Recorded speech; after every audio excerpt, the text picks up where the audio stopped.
विधान परिषदेमध्ये ठाकरे गटाचे आमदार सध्या अनुपस्थित आहेत। अंबादास दानवेंवरील निलंबन कारवाईचा या आमदारांनी अशा पद्धतीने निषेध केलेला आहे। त्यामुळे ठाकरे गटाचे सर्व आमदार आज अनुपस्थित आहेत सभागृहामध्ये। कालच अंबादास दानवे यांचं निलंबन करण्यात आलेलं आहे आणि त्याचा निषेध म्हणून सर्व आमदारांनी आज सभागृहात येणं टाळलेलं आहे। निलेश बुधावले अपडेट देतील। निलेश। अमोल, काल विधान परिषदेचे विरोधी पक्षनेता अंबादास दानवे यांच्यावर कारवाई करण्यात आलेली आहे आणि त्यामुळे आज आपण पाहतोय आज सकाळी 10:30 वाजता सभागृहाचं कामकाज सुरू झालं। मात्र अद्याप या ठिकाणी ठाकरे गटाचे जे आमदार आहेत ते आले नसल्याचं आपल्याला पाहायला मिळत आहे।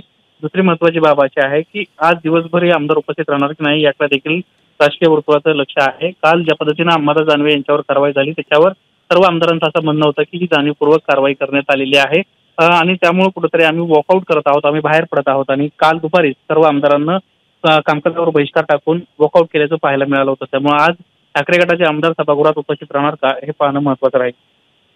निश्चित। धन्यवाद निलेश या संपूर्ण माहितीबद्दल। एबीपी माझा, उघडा डोळे बघा नीट।